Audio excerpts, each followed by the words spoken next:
it's a yes and, but it's really a no in service to a larger yes, right? Because we are after justice, we are after changing in specific laws. Talk to me about this idea of consent and how you understand that from your perspective. In our politics, what happens when you vote for somebody is that they get to go and they represent you. And you are giving consent to that elected official to act on your behalf, right? And when you see an elected official going astray or acting awry or not acting in your values, you have to withdraw or break consent with the status quo. To say, actually, you report to me, Mr. Mayor, right, or Mrs. Mayor. Actually, we're the people who elected you. Actually, this is what democracy looks like here on the ground. And sometimes you have to bring them back to the table.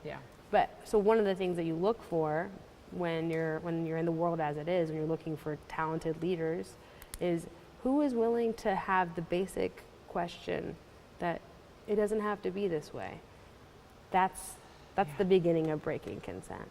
So can you think of a time, and maybe in a big action or something where you kind of had to improvise? Maybe something didn't go as planned and you kind of had to think on your feet and say, we're going to have to make this work a different way than we had thought we would. This is not a big action. It was a small but very important meeting that happened recently. And I got the co-chairs into this meeting. When you get the co-chairs of build into a meeting and they're looking at you like, why are we here? What's the purpose of this? Is this a good use of my time? What's the and see, you're a young organizer. You have all you're like sweating a little bit when they come into the room. But I got us into this meeting. I thought I had an understanding of what the agenda was. It was with a good number of corporate people in the city. We had kind of an ally who was setting up the meeting, and I realized the day of that I didn't really understand the agenda, that it was on their turf, and it was his people, and we were actually the outsiders. Oh, interesting. So that was really uncomfortable. Yes. So I had to kind of prep them to say, guys, this is going to be a lot of jazz today.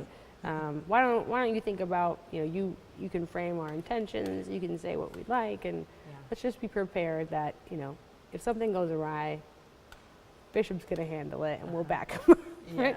So we had to get in the moment. We're there, and Bishop's whispering to me and saying, "Say that, say this, share this story, do this." Right? That was only possible, and it ended up being a really good meeting, and ended up giving us a lot of understanding of where the business community is in changing our city.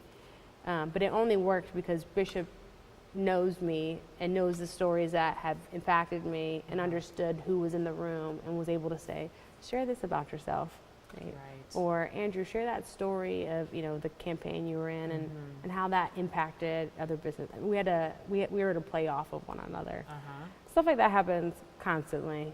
And at actions, I often tell people that I end up running 3 miles because I'm just constantly running back and forth. I'm always sweating because that needed to happen, or this person, I think actions are sprints for an hour and a half. That sounds very tiring. I did get that you mentioned you evoked jazz, and I really saw him as the center of the combo going, okay, you're the bass, solo now, here comes the piano, and bringing out and knowing when each was needed. That's a brilliant skill, and it is totally improv, being able to do that. And I am a novice learning from these two giants of the jazz world, or the organizing jazz world, if you will.